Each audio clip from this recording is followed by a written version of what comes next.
Yeah, hi everyone. Thanks for joining us on today's e-learning conversation. It's great to have you with us.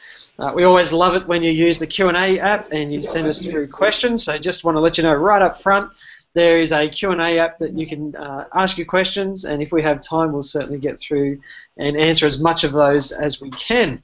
I'm Mike Reading. I run a company called Teachers Training International, and I do a lot of training for staff and for students around Google Apps for education, and so I'd love to always contact the new schools, new teachers, and find out about what you're doing and look at how ICT can help education. We've also got Blake, and so Blake, why don't you introduce yourself? Hello, I'm Blake. I work at McKinnon Secondary College as a systems manager, and I just sort of really into all things Google, and I sort of work with other schools in deploying Google Apps and Chromebooks especially. And yeah, we've got another fellow colleague of mine here today, Adam vanLangenberg, who's going to talk about Kahn Academy and how he's sort of using those. He's using Chromebooks with his Year 10 class for a maths class, and he's sort of going to run us through, you know, how he's found it, what the issues have been, and things like that. So I guess we'll just jump straight into it. Adam, do you want to lead off, mate? Yeah, sure. So my name's Adam. As Blake said, work with him at McKinnon Secondary.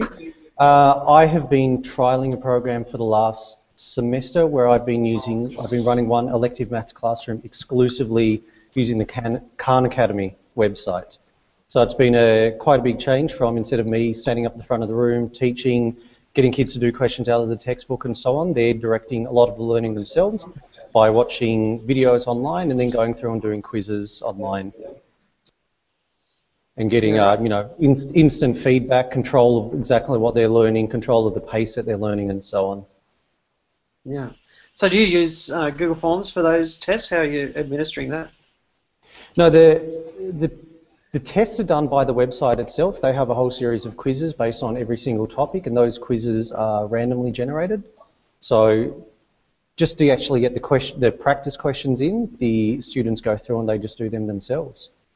Yeah, right. Nice. That's really cool.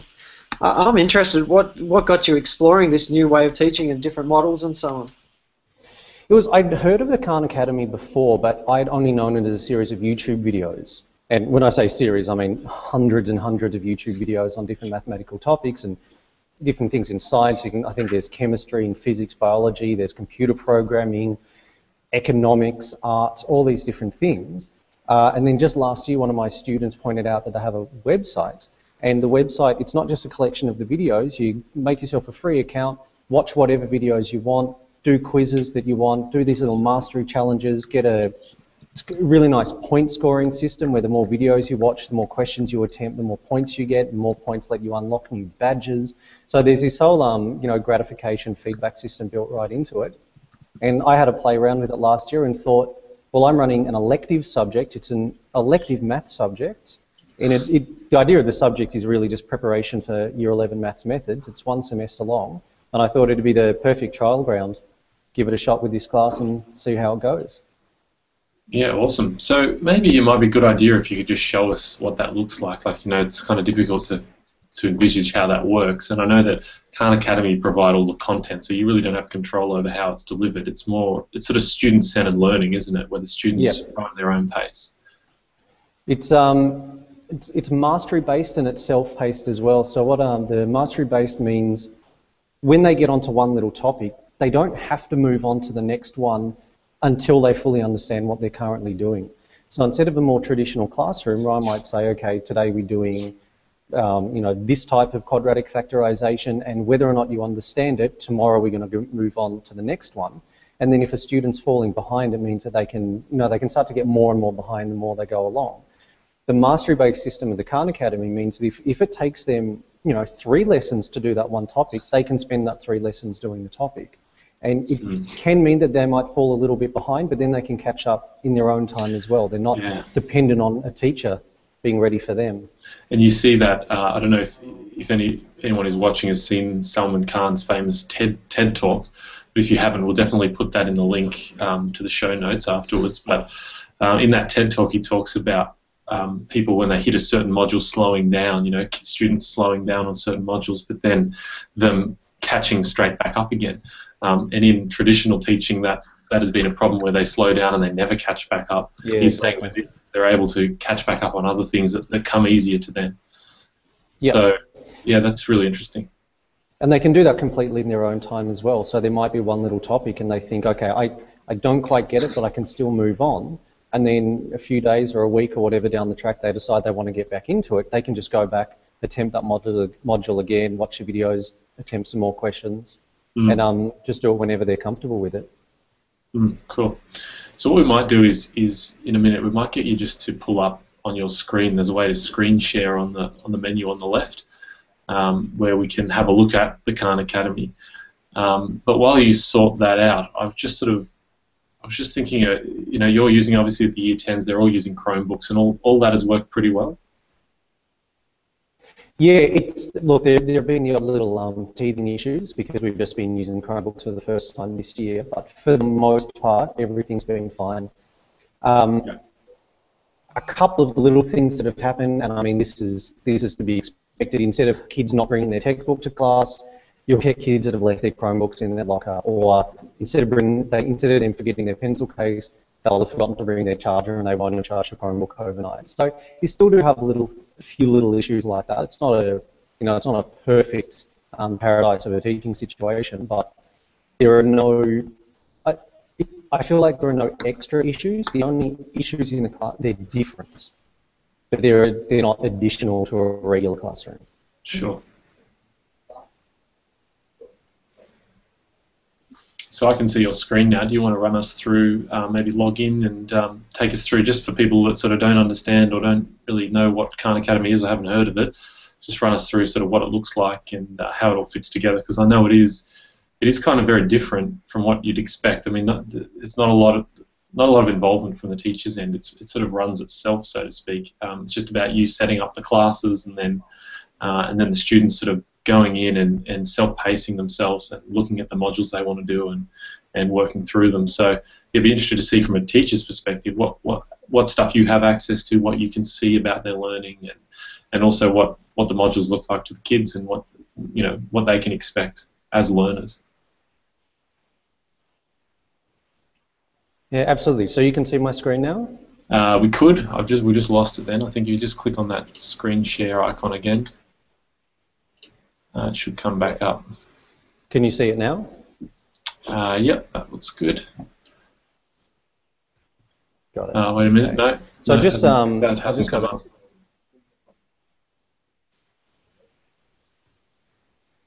So it's probably best just to click the green button and then click desktop as an option. There we go. That's it. Up. All right, fantastic. So this is.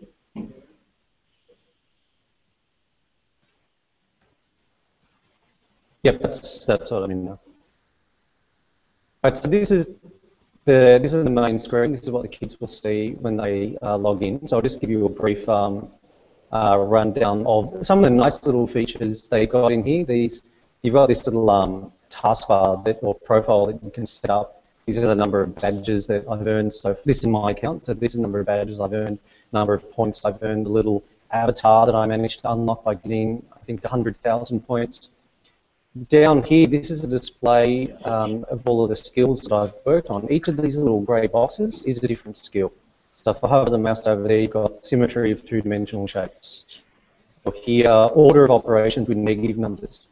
And the different colours show what level of mastery I have. So with the grey ones, that means I haven't done it before. And then they start going from a lighter shade of blue, which means I've practiced, I've done at least 5 questions in a row correctly. And then after I've shown that I can do 5 in a row correctly, every now and again I'll get a little mastery challenge popping up. And if I attempt one of these, it'll give me 8 questions, and I have to try to get these 8 questions correct. And for every of those questions I get correct, whatever skill that question applies to, I level up. So I go from practice to level 1 to level 2, and then mastered, which is the dark box there. So they're just the type of things that students can go off and do on their own time. Now, at the moment, what I'm running with my class is differential calculus. So I'll just do a search there. It's got a lot of these different skills. It's grouped them into individual topics. Sorry? I was just saying my favourite. It's put all of these up into a lot of different topics, so the students can just go through. Sorry? Oh, your favourite topic. You'd be the one person. So this is the type of screen that the students would look at. They'd see on the left-hand side all of these things with the play icon. These are the different videos. So they can, I'll mute the video so it doesn't come through. The students can go through and watch as many of these videos as they want, and the more videos they watch, the more points they earn for watching them. And then they can just keep going all the way through till they get down to one of these quizzes. And in that quiz, they've often got a picture, a bit of text, and then they've got to go through, type in the answer, put the answers in, and then check the answer to see if they got it correct. Now, what's really nice about it as well is that every quiz links to a bunch of videos that are relevant to it, and if you get stuck, you can click these I want a hidden button, and they will come down and they will give you a full step-by-step solution all the way down to the end. So the final hint is usually this is just what the answer is, but it tells you exactly how to complete every step. And then up here it shows you that this is what you need to get. You need to achieve 5 correct answers in a row. Once you've got those 5 answers, you're now considered practiced at that skill. And in order to level up further, you have to do those mastery challenges where it will just ask you one of these questions in a group of 8 or at a random time. And if you get that question correct, you go up a level. So it means that the students can't afford to learn the skill, practice the skill, and then just forget about the skill because they don't need it anymore. You never know when it's going to keep coming up. So the first topic we did this year was matrices, and we did that back in February. There are still students having to answer matrix questions when they log on and do a mastery challenge, so they can't afford to forget what's going on. So if you're a student, can you cheat the system? Like, are you finding students trying to get away around that, having to answer 5 questions before they can level up? Are they trying to shortcut the system somehow or something like that?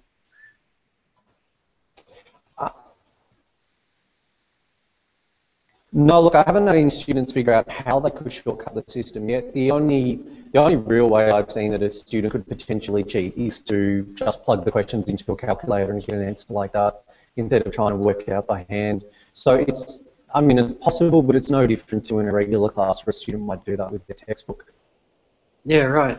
Okay. No, that's good. The students really get into it as well. They get really competitive with each other, and they try to chat, race to see who can get the most points the fastest.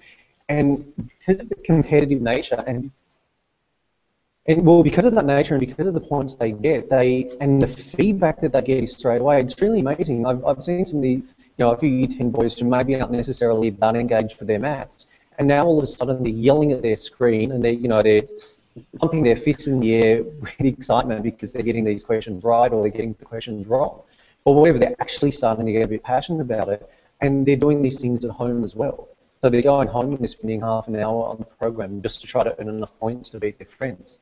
And I don't care if their reason is that they want to beat the points. At the end of the day, they're doing extra maths work. They're getting extra practice. Yeah, exactly. Adam, we might just get you to flick back to your camera there. If you just click off that screen share again, it's causing a bit of a delay there. So, but no, it really is a different way of thinking about it. And I think the kids get a kick out of it, especially with the achievement side of things. But have you seen any sort of any, I guess, negatives to using the product? I mean, is there something that you don't have enough control over your class, or is there any issues like that?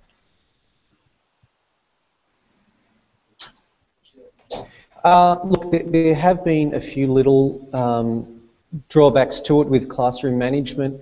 One thing that I've found is that because you're interacting a fair bit less, you're not up the front of the classroom, you're not talking to the students as a whole class, you do have to get used to the fact that for a lot of the lesson you're staring at the backs of monitors and you've got a whole bunch of kids with their headphones plugged in and they're just staring at a screen. And even though they are engaged in their work, that was a little bit confronting, and that took a little while for me to get used to.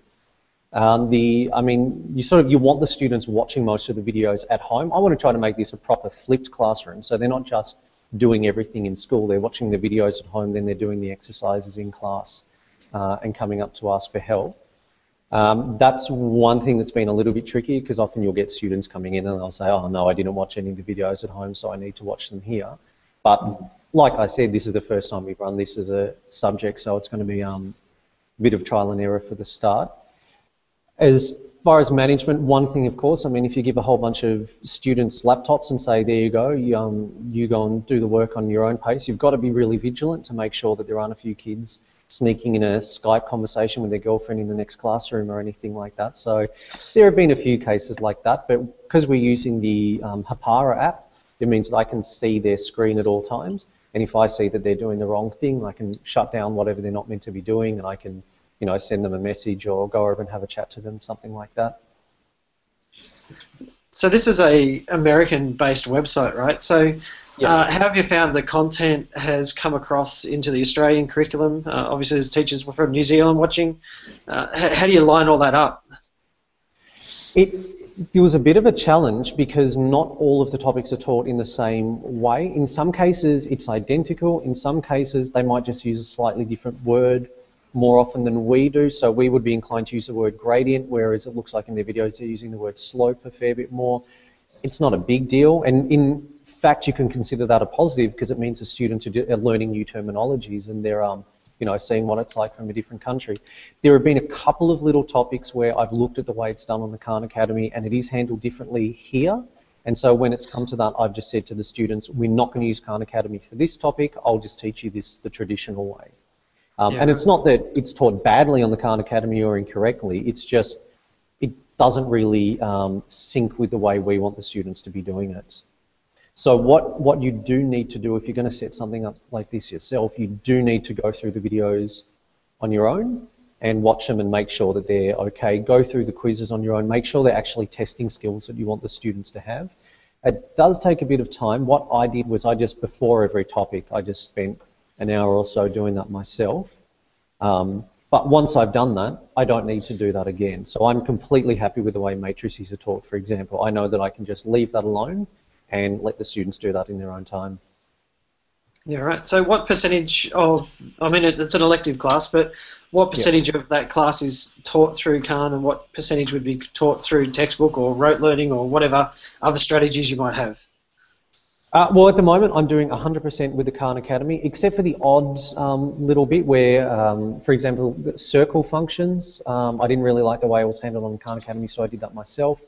At the moment, they're doing Introduction to Differential Calculus, and in another previous class, about half of the kids said to me that they were really struggling to understand the ways explained in the videos.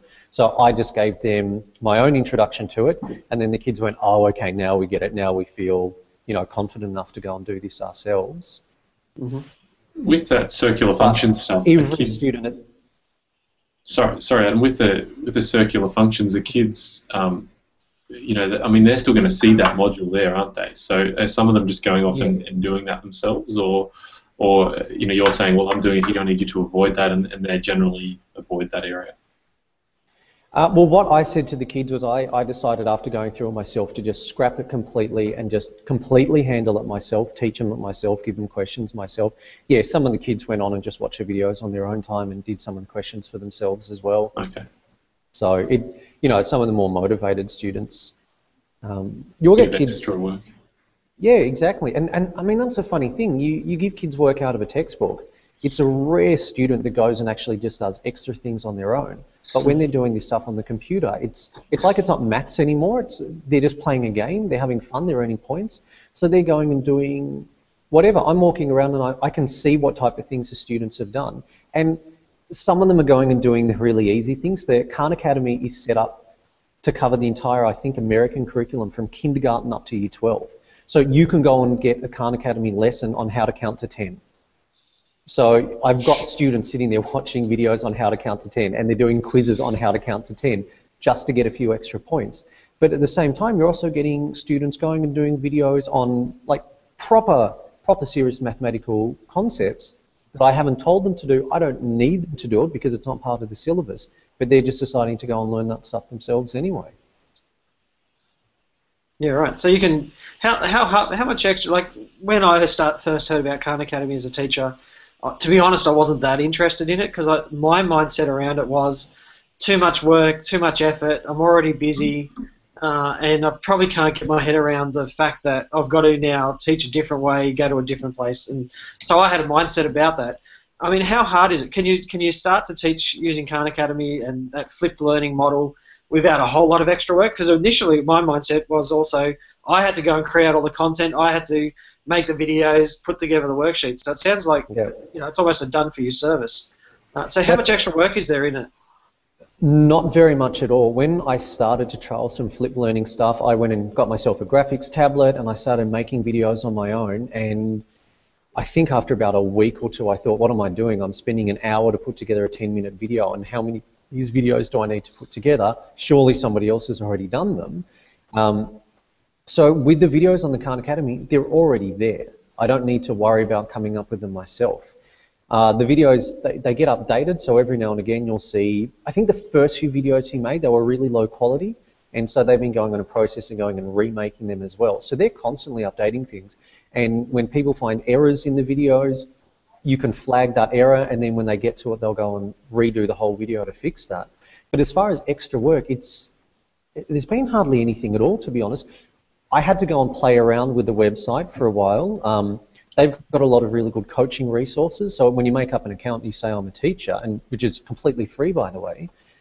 They've got a whole bunch of sort of step-by-step guides on how you can set it up, how do you set up a class, how can you run it. They've got examples of different teachers around the world saying, this is how I run it as a classroom. So some teachers like me are doing it exclusively.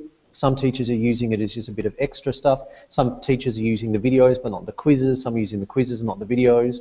All different age groups, whatever you want, they've got guides on how to do it. Setting up the classroom was so easy. All I needed were the students' email addresses, and because of the system we're using with Compass and Hapara, that was really easy to just copy and paste all their email addresses. Went onto the Kahn Academy, made a class, pasted them in, hit go, and within 5 seconds, every single kid in the room had been given a link to it.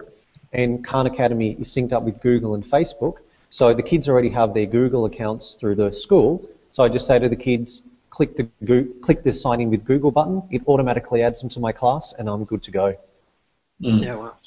It seems pretty good, and also the quality of the videos I think is the big one. And when I looked at this service, a few years back, 3 or 4 years ago, probably had half the amount of videos in there, but they were known to be very engaging videos, and I think that's part of it.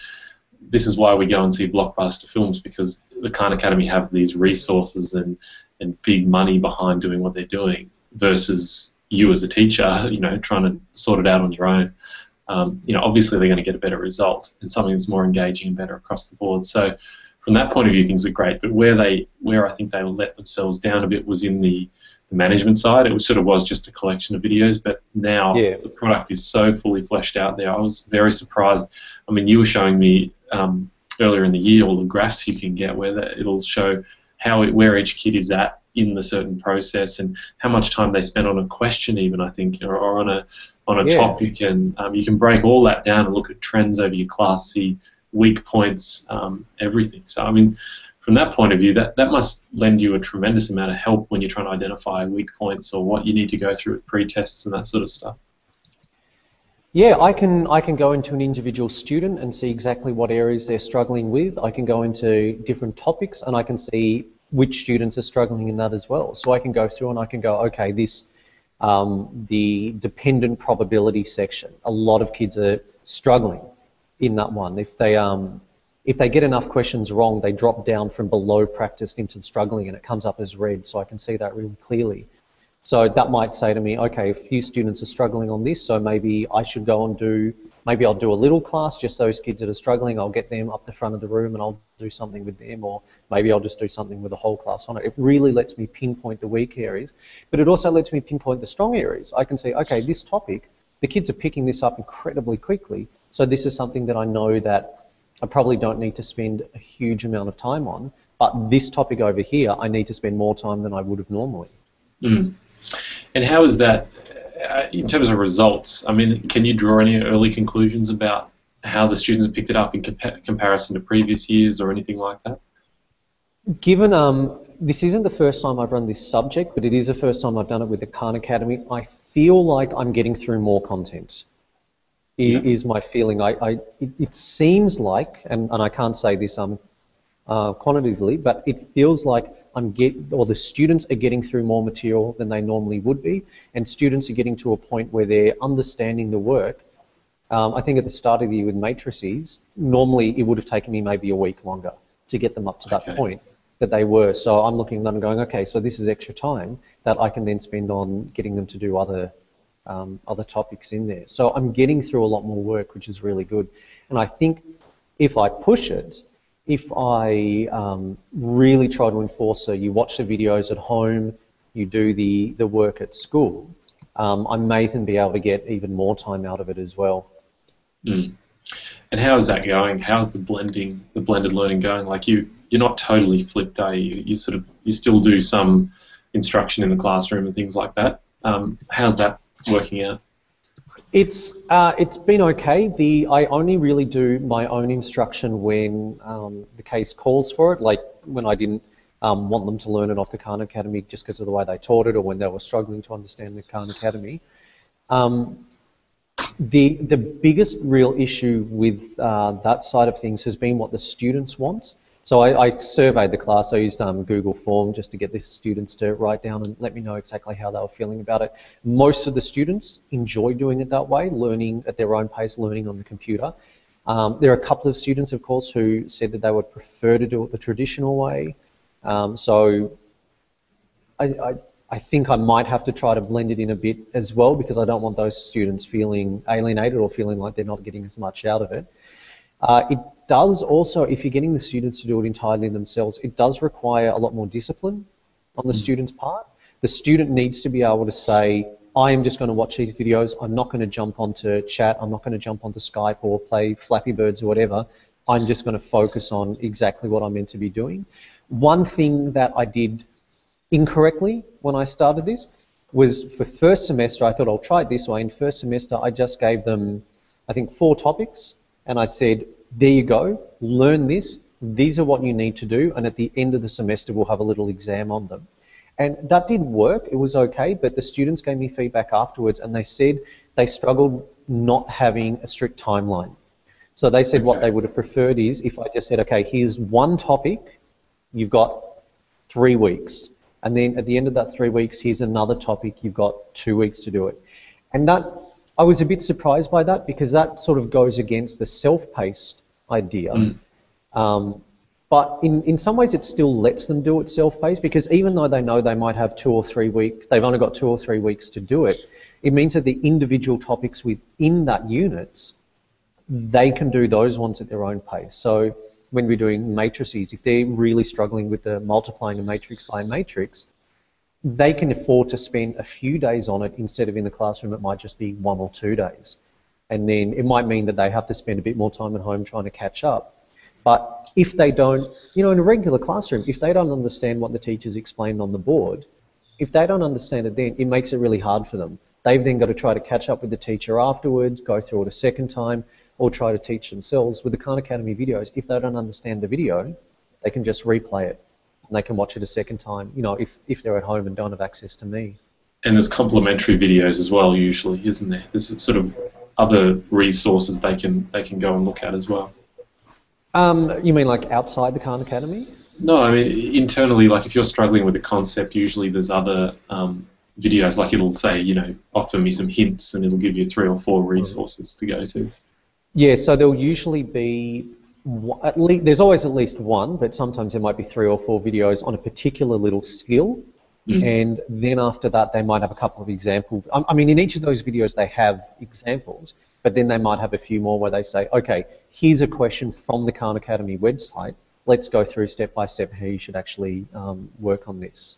Cool.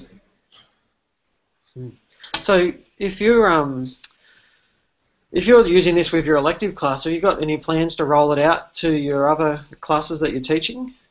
Not at this stage, because with the other classes, it's a much stricter curriculum. You know, we have to get through the exact right things at the exact right time, and we've got to all be ready to test at the same time and give the exact same test.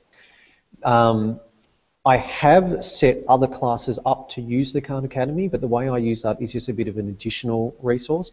All of my maths classes have either a Chromebook or just a regular laptop. So what I've done is set it up for students that have finished their work early in class rather than jumping onto the next topic or just getting bored and distracting others. I say, okay, you can jump onto the Kahn Academy then, and I'll let them just have a free reign of it. As long as they're doing math stuff on the Kahn Academy, I don't mind what they're doing. Anything that's you know, still stimulating their maths ability and, you know, giving them a little bit more practice. Sometimes I will set it for students just as a bit of an extra resource. So they might say, you know, can I please have some extra practice in this topic? And I'll say, okay, go on to the Kahn Academy. I can even make a recommendation. So I can log into my account. I can go to that student. I can look at the one skill I want them to practice, and I can click a button that will recommend it to them. So then when they log in next time, they'll get a little message from me popping up that says, your teacher has recommended that you do this skill. So I can do things like that. For the mainstream classes though, I'm not going to switch over to the Kahn Academy because it's just a bit more controlled and a bit more restricted in what we have to do. But because the subject I'm doing the Kahn Academy and it's a complete elective, all I need to do is sort of teach them a few skills in order to get them ready for maths methods. That's what this subject is, because the gap from year 10 to year 11 maths is a really big one.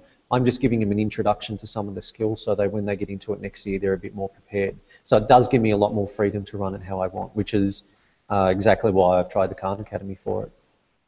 But you could still supplement some of your teaching with that, though, right? You could, like if I was going to teach a Year 8 science lesson, I could go find some Kahn Academy resources and do 2 or 3 lessons on that Yep. just to supplement. That would still work okay? Yeah, absolutely. And I mean, if I wanted to, and because I'm still just trying this with the one class, I don't want to sort of overload myself by trying it with too many things at once, I could absolutely say to the kids, you know, if I wanted to, tomorrow, instead of me teaching this topic on the board, here's a link to the video, to a couple of videos. You go and watch those videos, and then tomorrow we'll spend 100% of the lesson just working on questions and, you know, doing activities together and things like that, instead of me having to spend the first 20 minutes teaching it to them. Yeah. So that's absolutely something I can do. I mean, of course, there are drawbacks. You get the students coming in the next day saying, oh, sorry, I forgot to watch it, or I had soccer practice, or the more common excuse, oh, the internet wasn't working. So, you know, there are a little drawbacks like that. And when I've spoken about this to other teachers, you know, they said, oh, but couldn't you have a problem with this, and couldn't this be a problem, and couldn't kids just do this? And I say, yeah, there are things that the kids could do that you don't want them doing. There are ways kids could just not do the work or get around things, but it's no different to a regular classroom. You know, a student could sit there on their Chromebook not doing any of the maths work, but they could be sitting there in front of their textbook not doing the maths work. A student could go home and fail to watch one of the videos, but a student could also go home and refuse to do any of the homework. So, like I said at the start, it doesn't add additional issues, it just takes the issues you've got in the classroom and changes them around a little bit. So you've just got to be willing to improvise, and you just have to practice a little bit, because your classroom management strategies are going to have to change. There's no way around that. I'm interested to know across the integration side of things. Now, this doesn't integrate with Google Apps as far as I'm aware at all, but setting up the class you said was easy enough. You just pasted in the usernames. Yeah. There is a Kahn Academy Google app, but all it does is take you to the website. Yeah, okay. So like a Chrome app, yeah. But it is linked in with Google and with Facebook. So if a student wants to make an account, there's a button when they log in that just says log in with Google or log in with Facebook. So they don't have to... Sorry, if a student does... Sorry, if a student does that and they sign in with Google, and then you know, they're using your Year 10 class as an example, but they're also doing Year 10 biology or something, or science, do you see those results against that student as well? Like, do they sort of get experience across everything, and those achievements go across everything? You know, like, or does it sort of separate out your stuff specifically? Like, how does that work? I'm not 100% sure on that, because I'm the only teacher doing it so far. What I think happens is all of the points that they earn will just go onto their accounts. All of the exercises they do as well. I think I can still look at a student and I can see everything they're doing. So if I notice that a student's done they've watched a chemistry video or they've done a little computer programming exercise, I can see that. But when I'm going into the students just for myself, what I can do is at the start of the year, I went through every skill that I wanted them to learn and I just clicked recommend this to the students. And then I can now go and I can just click and say, give me the data on only the skills that I recommended. Right. And then I can go through and I can see how each student's... Yeah, I can weed all of those things out. There are a few people are trying to talk Kahn Academy into doing this. They haven't done it yet. And they said they weren't going to do it, but we're sort of hopefully trying to change their mind, is the ability to just create a big list of all the skills and videos you want a student to watch and save that. So at the moment, when I get my new class at the start of term 3, I'm going to have to go and sort of search for and recommend every single one of those skills individually again. We're trying to get the Kahn Academy to make it so we can save it, and I can just click Mr. V's Year 10 Advanced Maths class, and it will just bulk send all of it. They do have these things called missions, where you can say, I want you to do the algebra mission, or I want you to do the US grade 7 mission. And what that'll do is that will just give them specific things to do. The only drawback to that is it doesn't sync in with our curriculum, our syllabus, and it doesn't sync in with what I want to do. So for my purposes, it's a bit useless. Maybe for teachers in New Zealand, England, anywhere else, that might not work either. In the US, it's obviously fine.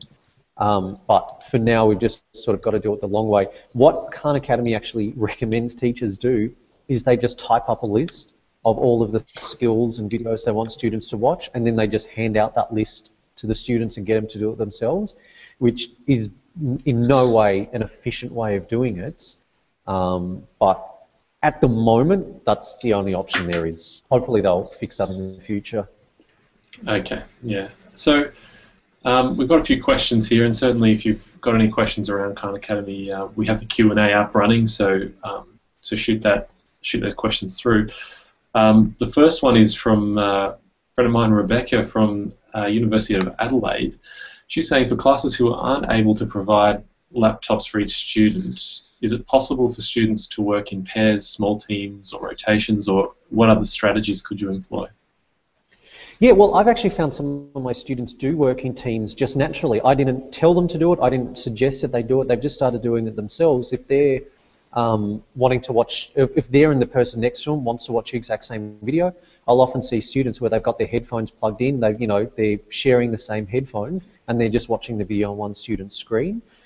As far as the quizzes and answering the questions goes, if you're happy to have the students work on them together, that's fine. They can come up with their own answers, they can discuss it as a team and do that.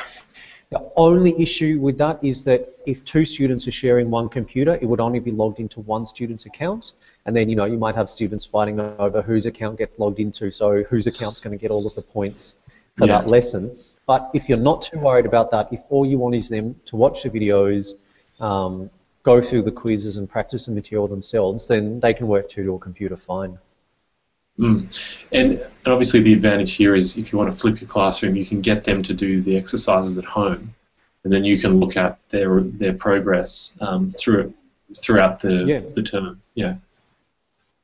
Yep, absolutely. All they need is to have internet access at home. So if you want them to do that, that's fine. And you could set this stuff as homework. You could say, I want you to watch this video at home. I want you to do this quiz at home, and then you can see the next day whether or not they've done it. I mean, in fact, you can see everything. You can see how many seconds they looked at the question for, what answer they put in, was it the wrong answer? If it was the wrong answer, did they then go for a hint? What hints did they use? How long did it take them to get the correct answer? You can see everything, more feedback than I've ever seen before as a teacher. It literally is overwhelming. Yeah. Wow. How are they funding it? Have they got advertising running inside it, or is it sponsored? Do you know what the funding model is? Yeah, it's completely sponsored by donors. They don't have any advertising whatsoever. They don't sell your email address. You don't get annoying spam emails. Well, actually, I get weekly emails saying this is what your class has done, but I never get any spam emails or anything like that. They've just got donations. I think Bill Gates was one of the first He put a lot of money in. Yeah. I think he originally, it started with this, the guy Salman Khan is a really, really intelligent guy, was tutoring, I think it was a niece or a nephew, something like that, was tutoring one of them in another state. So he was doing this live online for them, and then the rest of his family started getting excited by this, and he started doing it for big groups and saving those videos and putting them on YouTube, and it just ended up blowing up. And you know, these YouTube videos are getting hundreds of thousands of views. And then I think some people came along and they said, this is fantastic, here's a lot of money, go and do this professionally, do this properly to help everybody. And the idea of it is, it's such a fantastic philosophy, is that this is free education for everybody in the world. All you need is internet access. They're trying to get them translated into other languages as well, so it's not just for English-speaking countries. There's a really nice support network going on there. You can, you know, ask questions on every single video. You get stuck, a lot of people are really happy to answer them. It's a really, really nice idea. And like I said, they've got videos from kindergarten all the way up to year 12. So, you know, not that I would want to teach my own daughter how to count to 10 by putting her in front of a video, but it means that, you know, there is that option there. I hear, you know, a lot of parents come to me in parent-teacher interviews and they say, oh, my student's really struggling at home. I don't know anything about maths themselves. Should I get my should I get my child a tutor in order to give them a bit of extra support? And now I can say, well, look, before you start giving them, you know, paying money for expensive tutors, why don't you consider this idea? It's just a bit of extra, an extra resource for them to try. And that's really powerful, that it can reach us here in the first world, but also have implications for self-learners in the third world, you know, giving them the access to how to learn how to count to 10 and that sort of stuff in different languages. It's a crazy undertaking they've got, but yeah, I think to answer your question, Mark, I think it is funded by donors. People like Bill Gates, Google, I believe, put in a lot of money. And yeah, they just get to sort of make the best materials they can and build this whole system around it where it's really focused on kids retaining the learning, not just learning it and forgetting it. They're really focused on them retaining it. So I think it's a great way to sort of supplement your work, or even to do what Adam's doing and go the whole hog and you know, totally flip your classroom. Yeah. And they're constantly updating and working on things. So, you know, the videos are getting updated, they're putting in extra little features, suggestions that people make. There have been a few where they've looked at it and they've gone, you know what, that's actually a really good idea, we're going to try to implement that. It's, you know, they adjust things based on how the American curriculum changes. So they're really, you know, they're really on the ball with it. It is still very much American focused. So that is something that for us non-Americans, you do have to adjust a little bit to that, but it's not, it's by no means useless or overpowered in that way. It's still very usable around the world. Yeah, right. And like Anna's on there and she's saying, do you think you could use this for seniors? I assume so long as you're looking at teaching content that's in that Kahn Academy, you'd be able to teach seniors. It's not about age, it's about access to technology and so on. So I'd assume that the best thing, Anna, to do would just be go jump in. I'm certainly inspired to go have a look. It certainly sounds like it's changed a lot since I've last looked at it. And I'm really keen to dig in and have a bit of a look at it. For those of you that are interested, Blake does have a few extra resources around this, and Adam. So Blake, maybe if you could just tell people what you've got. Yeah, absolutely. So we've got, Mike will throw these in the show notes, and we might even send out communication around it. But there's a video with Adam going through all the stuff we've shot here at the school, with how to set it up and what the key advantages were. So definitely check that out. And we'll send through that link to that TED Talk as well with Salman Khan, where he talks about how he got started and, you know, what his vision for Kahn Academy is. And also I think Bill Gates gets up at the end and they have a little bit of a conversation. So really great video. It's one of the things that drove me to have a look at it, you know, years ago. And also, just on another note, I've recently published an article just around Chromebooks, getting a lot of questions from schools and administrators around, you know, why we sort of made the decision to go with Chromebooks and what we looked at and what our factors were. And I've put that up on Medium, which is like a publishing platform, so I'll put the link in there for that. Definitely worth a read if you've got any questions around it. And certainly if there's anything I don't address in there, you can always catch me on Twitter or Google Plus or anything like that. So yeah, a few little extra resources there, hopefully to allay some of the questions. Yeah, and Blake's definitely the guy to ask if you've got technical questions around deployment of Google Apps and get all your automation stuff working and so on. He's a real go-to reference and resource for me personally. I'm constantly sending in questions and asking and connecting with schools. So if you've got any questions about your IT infrastructure, that definitely Blake's your man for that. He's got some great resources and got some great perspective around that as well, which is fantastic. And I'll certainly put all that into the show notes and into the email. And if you're watching this on YouTube or you're watching it via Google Plus and you haven't yet registered, then what you want to do is you'll see that there's a registration button or a link just in the description of this video. And if you just register, then you'll get access to an email that gets sent out. It'll have a transcription, it'll have an audio version of this, it'll have a video, and you can certainly use that to share it around with your staff to create some discussion, use it as a PD resource within your faculty, and so on.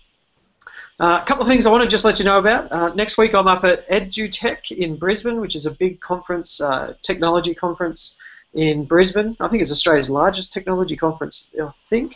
Yeah, it's huge. So I'll be up there. I'm going to be speaking on the Google stand and also speaking at a 21st Century Learning panel being hosted by Lenovo and a few different companies like that. So if you're at EduTech, I'd love you to come up and say hi. And I love just meeting people face-to-face. Obviously, we've got an online community, but if I can meet with you face-to-face, that'd be great. So don't be shy, come up and say hi.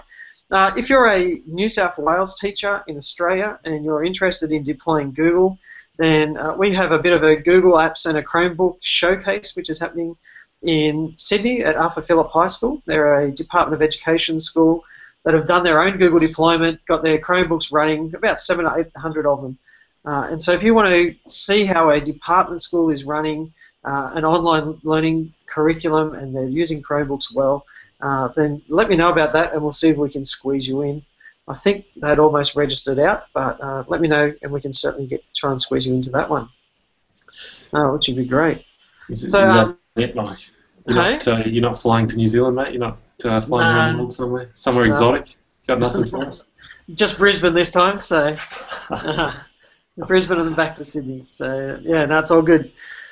Adam, I just want to thank you for being a part of today's show. It's been really good to hear about what you're doing. I love it that we've got a maths teacher who's using technology. Personally, when I go speak to a lot of high schools, a lot of the maths teachers go, you can't use technology with maths, it's too hard and whatever. So I appreciate the fact that you're digging in, that all your students are using Chromebooks, that you're using technology. I take my hat off to you, mate. That's fantastic to see you doing that. Yeah, thanks. And yeah, I'm really keen to just continue to learn from you, watching from the sidelines and see what you've got going on. Nice. That's cool. So guys, thanks for coming along and watching. If you've got any questions, then by all means shoot them through on email. In another fortnight's time, we'll be doing another e-learning conversation, so keep an eye out in your inbox. We'll announce who that's going to be and how you can register for that one as well. So I hope you have a great week, and we hope to see you soon. See you guys. Bye.